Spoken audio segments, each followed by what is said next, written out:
Bonjour à tous et bienvenue sur ce webinaire sur le manuel de première histoire-géographie pour la première bac professionnelle.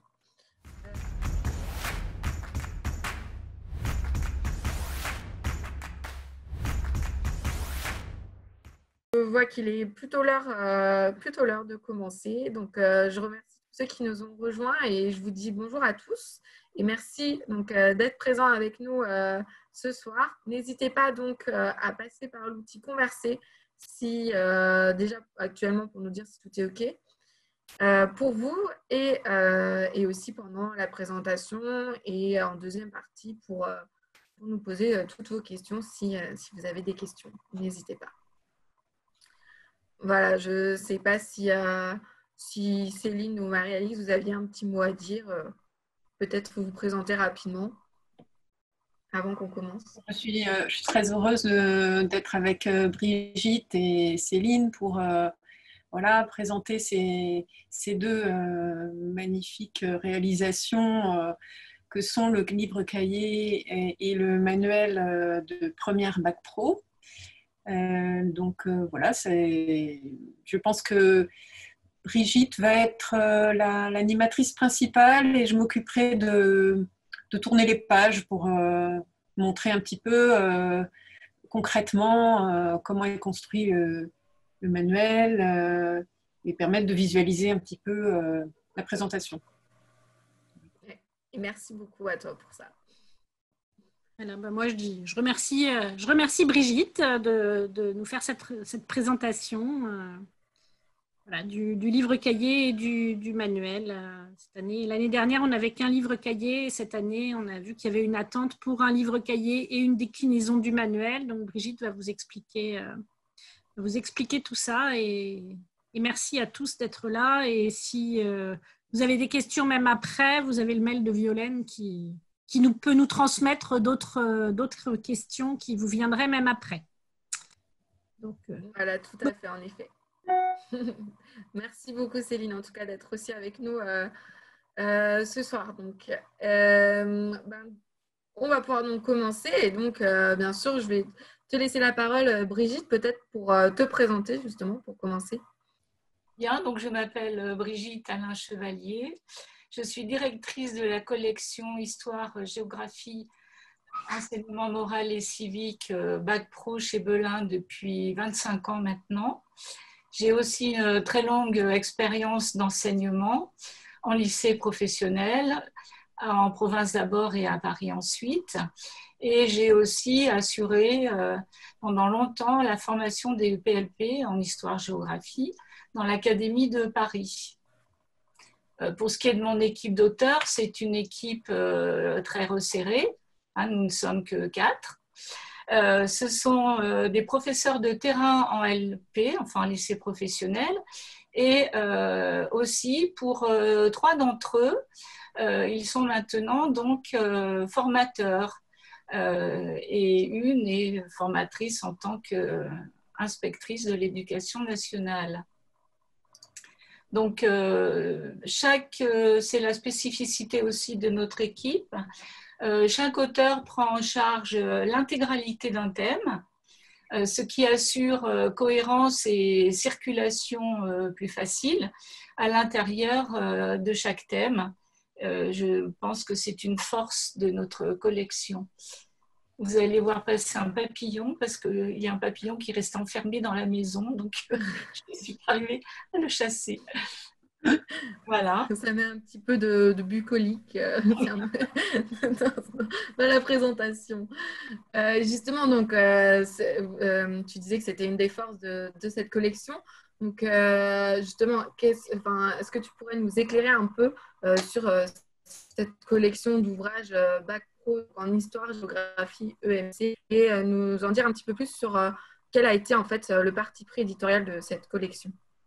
Alors, pour ce qui est de cette collection, donc son objectif principal, c'est de répondre aux attentes des professeurs qui sont diverses, attentes diverses liées à la diversité des classes et aussi donc à la diversité des choix pédagogiques possibles pour les professeurs.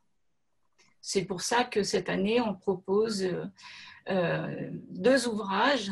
Donc, le livre de première est décliné en 2 présentations différentes. Donc, le livre cahier, qu'on appelle aussi fichier pour aller plus vite, dans lequel les élèves peuvent répondre directement sur le support, qu'il soit papier ou numérique, en écrivant, en surlignant, en soulignant, en complétant toute activité donc, qui lui permettent de s'approprier complètement donc, cet ouvrage. La deuxième présentation, c'est un manuel avec une mise en page adaptée et le parti pris qui existe, c'est une tradition chez Belin, d'une maquette très soignée, toujours. Voilà, dans ce manuel, il y a des données supplémentaires sous forme de post-it qui sont intitulés « Pour en savoir plus ». Et cet aspect post-it, c'est aussi une manière de les rendre tout à fait différenciables des documents sources à étudier. Donc, ce ne sont pas des documents numérotés, ce sont des informations en plus. Alors, c'était une présentation donc, rapide de la collection. Maintenant, pour ce qui est de notre parti pris éditorial, il est triple, donc je vais le présenter en 3 points. Il y a donc évidemment la conformité au programme, l'utilité pour les professeurs et l'attractivité pour les élèves. Donc, premier point, une conformité totale au programme dans sa lettre et dans son esprit. Tout ce qui est demandé dans le programme est traité dans nos ouvrages et seulement ce qui est demandé. Par exemple, donc je vais donner quelques points, nous respectons les bornes chronologiques du programme. Ainsi, dans le thème 1 sur le travail en France, on va de 1800 à 1950 et pas au-delà. Voilà, nous sommes fixés cette règle. Toutes les capacités du programme sont présentes et mentionnées en tête de chaque double page en haut à gauche. Donc, on peut retrouver et on peut voir aussi, ce que je le précise maintenant, c'est que en fait, dans le sommaire, le professeur peut vérifier donc, que nous respectons le programme dans la mesure où, dans le sommaire du manuel, on a le programme et puis le déroulé des différentes doubles pages. Et en allant de gauche à droite, on peut vérifier que tout y est. Ainsi, les notions et les repères du programme sont tous étudiés, alors soit au fil des pages, soit faisant l'objet de précis, d'études, que ce soit des études de cas ou bien des méthodes, par exemple. Ces notions et repères sont présents dans les pages de cours nommées essentielles, et où ils sont d'ailleurs définis, et on les retrouve dans l'index final, donc de chacun des 2 ouvrages. Alors, l'esprit du programme est respecté très précisément, et je vais donner donc 2 exemples. En géographie, la notion de recomposition territoriale est bien au centre du thème 3 sur les territoires urbains et au centre du thème 4 sur l'Afrique. En histoire, les 2 guerres mondiales sont systématiquement mises en parallèle au sein de chaque DP. Ça n'est pas une succession, Première Guerre mondiale, Deuxième Guerre mondiale, et on peut donc voir de près, en feuilletant le thème 2, que ce que je dis est bien la réalité. Voilà, donc dans la DP repère, on a en page de gauche une carte donc, qui nous montre la Première Guerre mondiale et les espaces concernés, et sur la page de droite, la Deuxième Guerre mondiale. La frise chronologique, évidemment, cumule les 2. Là, on voit bien qu'on a les 2 guerres étudiées simultanément. Alors, on ne va pas perdre trop de temps, mais on peut regarder rapidement. Donc, les dates, en fait, on voit bien que les 2 guerres mondiales sont abordées. Alors, évidemment, ça, on le voit au fil des pages. Là, c'est le même traitement, donc simultané. mais il y avait en revanche des pages spécifiques. C'est-à-dire qu'en fait, que ce soit concernant la rafle du Veldiv ou bien le génocide des Arméniens, évidemment, là, il n'y a qu'une des deux guerres qui est concernée. Voilà. Alors, j'ai vu donc notre parti pris éditorial, j'ai abordé le premier point. Donc, le deuxième point, c'est l'utilité maximale pour les enseignants, grâce à donc 3 qualités, on va dire. Donc, l'actualisation de toutes les données documentaires. En géographie, certaines informations datent même de mars 2020. On a accordé aussi un soin tout particulier à la nouvelle question de géographie sur l'Afrique, afin d'en traiter toutes les dimensions, qu'elles soient démographiques, économiques, sociales, environnementales, en montrant les répercussions sur tous les territoires.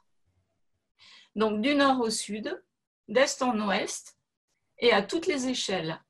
Échelle locale, nationale, régionale et continentale. Par exemple, là, on a l'échelle régionale de l'Afrique de l'Ouest. Dans la page de l'activité, là, il s'agit du continent dans son intégralité. Ici aussi. Là, on a donc l'échelle nationale pour ce qui est de l'Éthiopie. Et dans l'activité, là, donc l'Afrique du Nord, le sud de l'Afrique. Ici, donc, l'échelle, alors on avait l'échelle locale avec Lagos, et là, l'échelle donc de la ville de Nairobi. Donc, voilà pour ce qui est de cette nouvelle question de géographie. D'autre part, troisième qualité que j'avais donc évoquée, l'authenticité des documents reproduits ou construits. C'est directement vérifiable par l'enseignant dans la mesure où toutes les sources sont mentionnées sur chaque graphique, chaque carte. Voilà. Donc on peut voir que si l'enseignant veut vérifier, il se reporte au site ou bien aux documents sources, enfin aux ouvrages sources, hein, c'est-à-dire des livres par exemple, ou des atlas, et vérifier que effectivement on apporte bien des informations qui sont vérifiables et qui sont sûres. Alors, le troisième point, c'est l'attractivité pour les élèves. Nos ouvrages suscitent l'envie et doivent susciter l'envie de les feuilleter, de s'y plonger et donc d'apprendre. Alors, ces documents donc, sont riches et attractifs. Chaque double page propose des documents de la nature la plus variée possible. Donc, sur la double page que vous avez sous les yeux, vous voyez donc un graphique, 2 textes, 2 images, l'une étant une affiche publicitaire et l'autre une photographie qui, je pense, vient d'une carte postale, et une carte donc, de la France. Donc, et là, j'attire l'attention sur le fait que ce sont les mutations du monde paysan, mais on voit apparaître le contexte d'autres activités comme le commerce. À l'intérieur des textes, et puis on le voit dans le titre, c'est paysans et ouvriers. Et on voit aussi le contexte donc, technologique, technique, dans la mesure où on voit apparaître la mécanisation du travail agricole. Donc, ces documents apportent des informations très riches et on peut aller des documents, textes et cartes à la carte et retrouver donc les départements qui sont évoqués dans les documents. La maquette, donc c'est le deuxième point attractif pour les élèves, une maquette très claire. Chaque double page a sa spécificité en complémentarité des autres. Les doubles pages découvertes et études de cas sont toutes organisées de la même manière. Il y a un titre, évidemment, il y a une problématique et des questions. Alors, au fil de la double page pour ce qui est du fichier, et dans un bloc de questions en page de droite pour ce qui est donc du manuel. Voilà, donc on voit que ce sont les mêmes documents, mais qui sont mis en page de manière différente, avec une place donc différente pour les questions. Alors, pour ce qui est des documents, donc, je dois préciser aussi que ça a toujours été une démarche volontaire de notre part d'accompagner les documents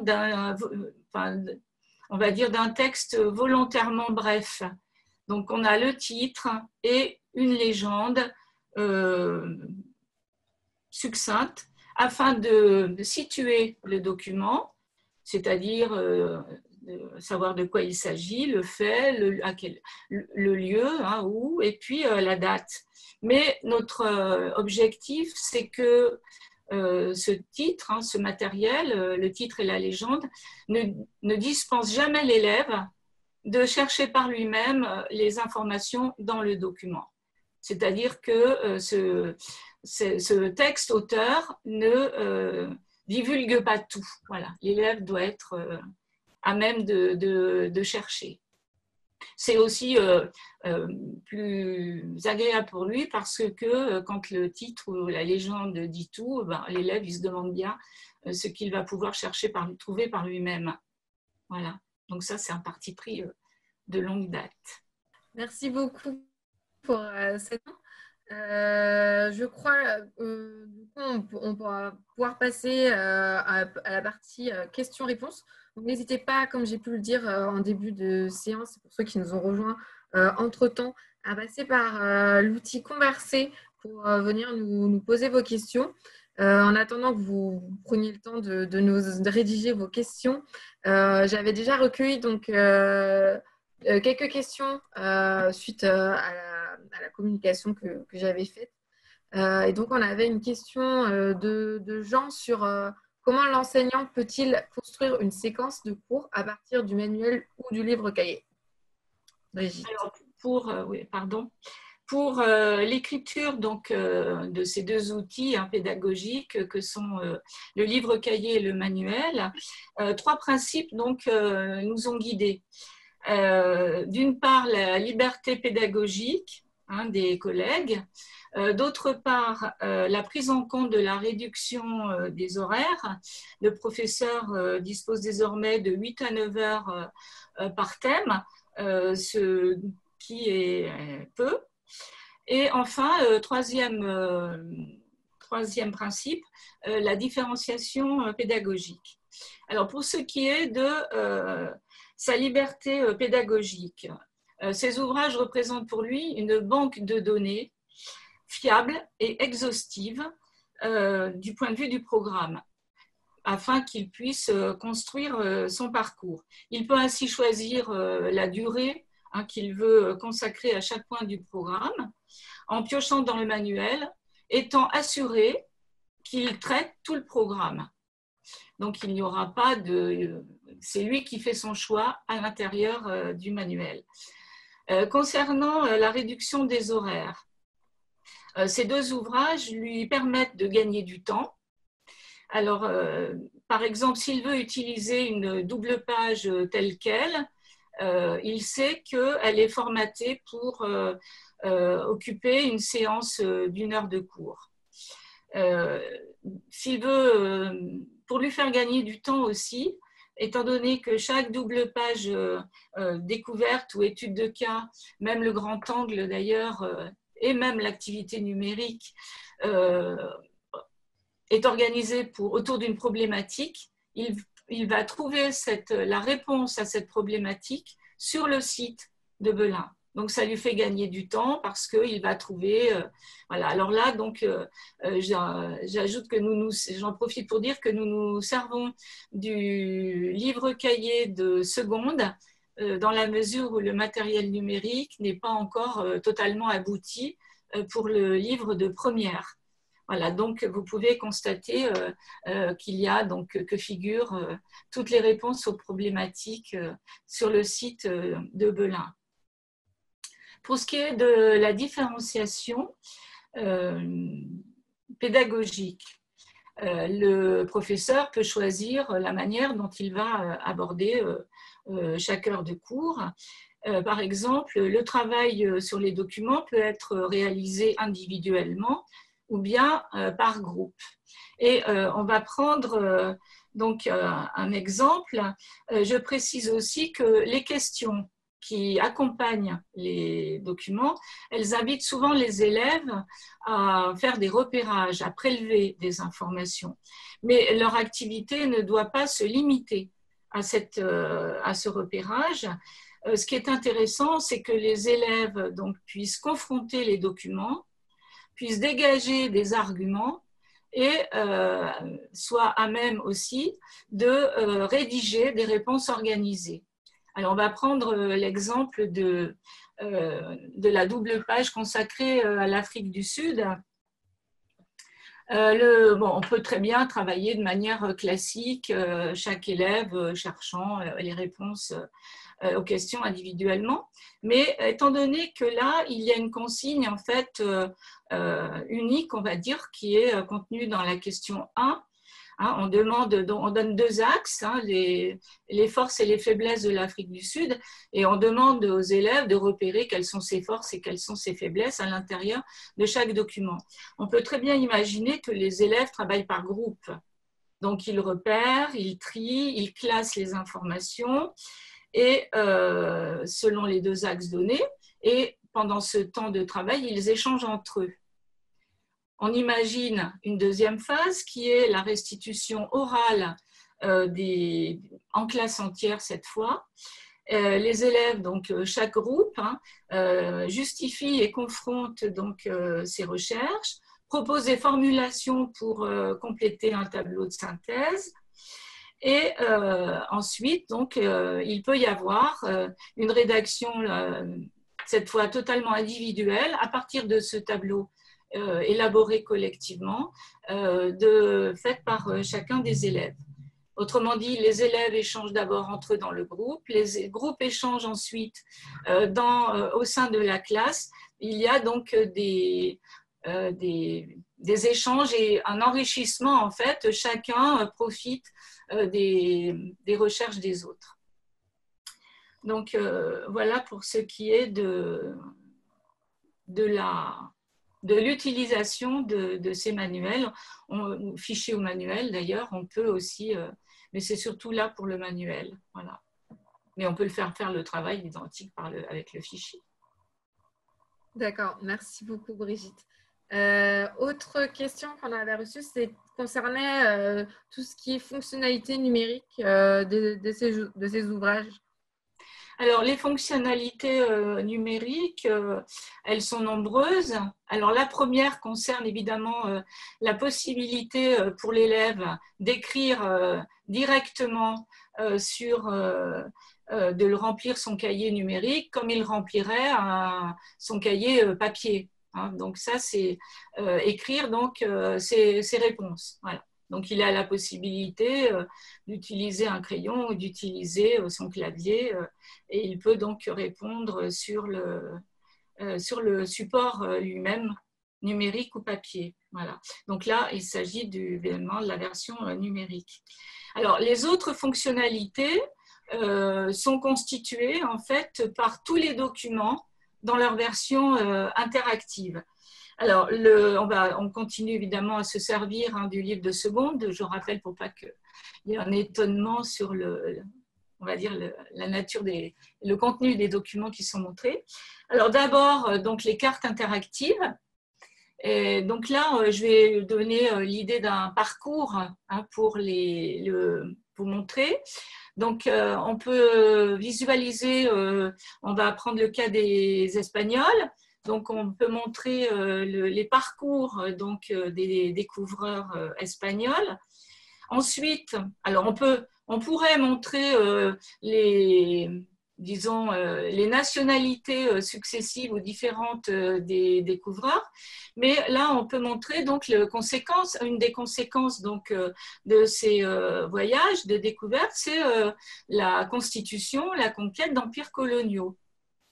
Et en même temps, puisqu'il y a eu des personnalités fortes liées à ces voyages, on peut faire apparaître les conquistadors que sont Cortés et Pizarro. Voilà. Donc voilà le travail, un exemple rapide d'un travail qu'on peut faire à partir des cartes interactives. Alors après, donc, on a les autres documents. Donc, on a un schéma interactif. C'est d'ailleurs dans ce même chapitre. Et donc, l'élève se sert des éléments qu'on lui donne pour, on va dire, les placer au bon endroit.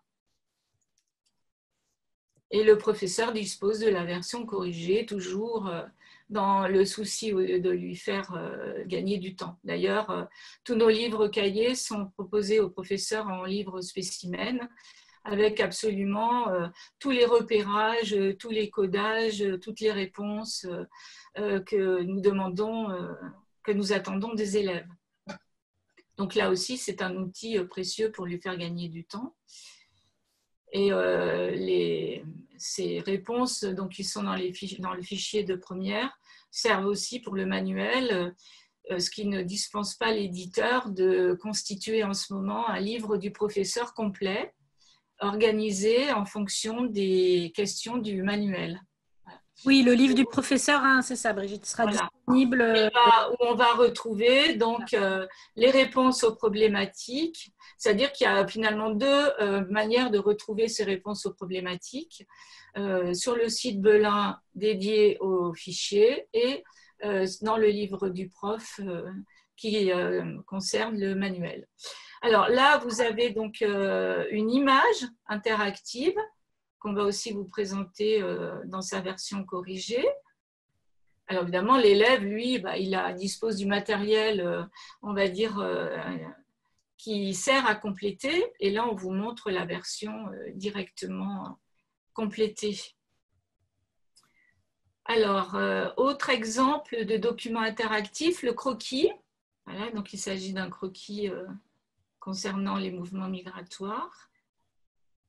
Et là, donc, on va aussi vous montrer la version, voilà, la version incomplétée et la version complétée. Alors, à part ces documents interactifs, il y a encore deux autres fonctionnalités numériques qui peuvent aider le professeur dans la conception de son parcours, enfin de la constitution de ses séances de cours. Il y a 40 vidéos qui sont disponibles pour introduire ou bien pour approfondir les questions traitées. Et c'est une façon de rendre le cours aussi beaucoup plus vivant. Donc, nous allons vous montrer un exemple. Qu'est-ce que la laïcité? Pour répondre à la question, nous allons successivement voir ce qu'elle est, puis ce qu'elle n'est pas. Alors, on voit que donc, ce document vidéo dure 5 minutes. Tous les documents vidéo que nous avons sélectionnés sont rapides à utiliser puisque, disons qu'ils tournent autour de 10 minutes, 12 minutes maximum. Et nous avons fait en sorte aussi que ce soit des documents pérennes, c'est-à-dire qu'on les retrouve de manière sûre dans le document, par exemple, de l'INA, ou bien des reportages de nos chaînes télévisées, mais dont on a l'assurance de les trouver encore d'ici 5 ou 6 ans. Voilà. Donc, nous avons fait attention à cette dimension-là aussi. Alors, à part donc les vidéos, qui sont donc, comme vous le voyez, il y en a en EMC, en géographie, en histoire, évidemment. Et il reste encore donc 40 autres documents à consulter dans leur version intégrale. Ce sont les articles ou les textes d'où nous avons tiré nos propres textes. Comme vous le savez, nous ne pouvons pas proposer aux élèves des documents, des textes trop longs. Et en même temps, pour une question aussi de place et de temps, et de difficulté de lecture. Donc, nous sélectionnons des extraits. Et ces extraits, donc, vous pouvez retrouver les textes intégraux d'où ils ont été tirés. Chaque fois, donc vous allez, alors évidemment, toutes ces données sont facilement disponibles et font gagner du temps aux enseignants. On peut montrer donc les pages qui concernent, je crois, l'Éthiopie dans le manuel de première. Donc l'actuel, on quitte le fichier de seconde. Voilà, donc vous voyez apparaître carte interactive, vidéo, article, vidéo. Donc vous voyez que pour nombre de doubles pages, on a un autre matériel qui ne figure pas directement, mais qui est disponible et tout à fait accessible par l'enseignant en classe et quand il prépare son cours. Voilà, je crois que j'ai fait le tour des... Oui, on avait juste une question là-dessus par rapport à si on a toutes ces possibilités à la fois sur le manuel et sur le livre cahier, ou si c'est uniquement le livre cahier, ou si l'élève a uniquement le manuel, il aura quand même tous ces compléments-là. Voilà, je crois que c'était ça la question un petit peu. Non, les compléments sont les mêmes, que ce soit pour le fichier ou pour le manuel. D'accord. En revanche, je pense que la possibilité d'écrire n'est pas accessible sur le manuel. Non. Ah ben non, bien sûr, oui. Oui, voilà. Donc, la possibilité de remplir les exercices par l'élève, c'est du côté du cahier. C'est ça. Exactement. Je n'avais pas entendu cette partie. Le son est parfois un peu entrecoupé. Pas de souci. Donc, et en revanche, peut-être que les schémas, est-ce que les photos à compléter, tout ça se trouve aussi dans le manuel ou pas, Brigitte? Je ne sais plus. En fait, dans le manuel, soit les documents sont visuels, par exemple, sont proposés sans puce, soit les puces sont déjà numérotées et correspondent aux éléments de légende. En revanche, le professeur peut s'aider de ce qui est fait pour faire lui-même, par exemple, pour ce qui est des fonds de cartes, où il peut les trouver sur le site. Oui, l'idée, c'est vraiment, on avait eu une demande l'année dernière à la suite du livre cahier d'avoir aussi un manuel suivant les dotations des établissements, suivant les pratiques de classe. Donc, voilà, c'est pour ça qu'on y a répondu cette année. Oui, il est vrai aussi que certains de nos collègues ont vécu là, une période délicate où on va dire tout ce qui est numérique était plus ou moins accessible aux élèves chez eux. Certains étaient contraints de travailler avec l'écran réduit de leur smartphone. Et c'est vrai qu'il est apparu aussi que le manuel numérique était intéressant, mais le manuel papier pouvait représenter aussi on va dire un outil tout à fait démocratique, pour éviter la fracture numérique. Voilà, en effet. Et oui, donc je crois, pour compléter la question et pour être sûr de bien comprendre, on est donc d'accord que si l'établissement fait le choix uniquement du manuel, les élèves n'auront pas accès dans la version numérique à cette possibilité de venir compléter une réponse. C'est vraiment en faisant le choix du livre, du cahier, qu'on va pouvoir venir compléter. Voilà, c'est tout à fait ça. Aussi une autre question, donc s'il est possible d'avoir la version numérique sans être prescripteur. Donc, il me semble qu'il y a, on a des chapitres de démo sur les versions numériques. C'est ça? Je laisse Céline répondre. Oui, je pense qu'on a on a une version de démo, mais est-ce que c'est tout le manuel? Je ne sais pas. On pourra répondre à Clarisse. À l'heure actuelle, on peut préparer le manuel, mais ce n'est pas sa version numérique. Non, en fait, on a le feuilletable. Voilà. Oui, actuellement, c'est uniquement le feuilletable qui est en ligne et disponible. En version numérique, normalement, je pense que s'il y a une démo qui existe, c'est souvent pas la totalité du manuel, mais uniquement quelques parties. Mais oui, je pense qu'il faut on pourra revenir vers vous pour vous dire exactement où c'est disponible et qu'est-ce qui est disponible. Brigitte, tu avais autre chose à ajouter ou Marie-Alix, vous aviez autre chose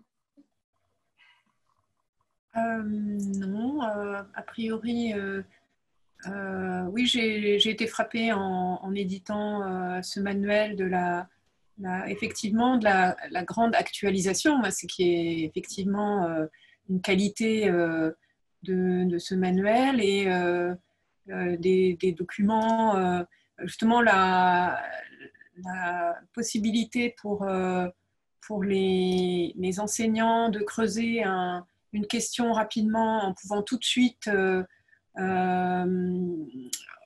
accéder à l'article complet sera également possible via Flash Belin.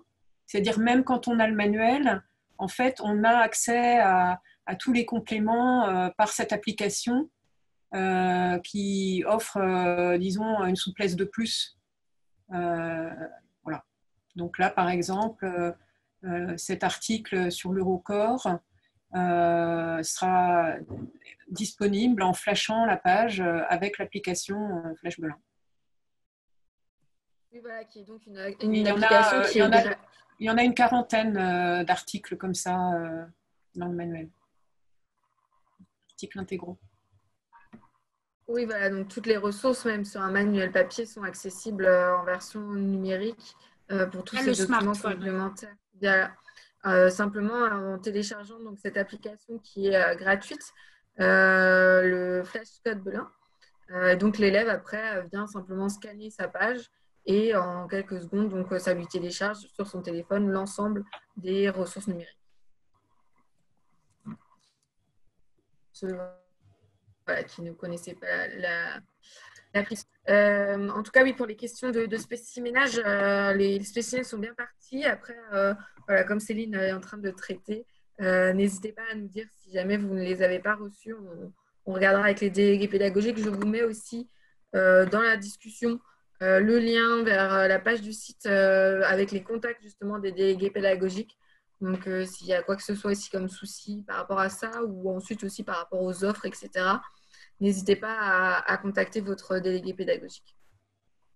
En tout cas, merci beaucoup à vous tous d'avoir été présents ce soir pour cette présentation. Merci beaucoup à Brigitte d'avoir accepté de prendre le temps de venir nous présenter.